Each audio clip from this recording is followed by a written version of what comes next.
କବିତା ଆୟୁ କବି ଗୌରହରି ମହାନ୍ତି। ତିରସ୍କାରେ ମଉଳି ଯାଇଛି ମନ, ପରିହାସରେ ଜଡ଼ ପାଲଟିଛି ସପନ, ଉଘାଣରେ ଭାସି ଯାଇଛି ଆବେଗ,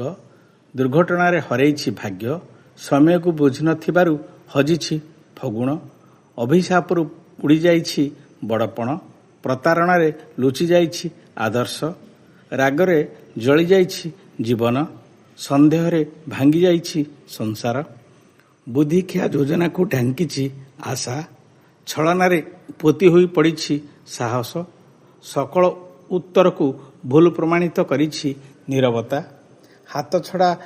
ଆଶାର ବାଲିଘରେ ସୁଯୋଗ ହରେଇଛି ନୂତନ,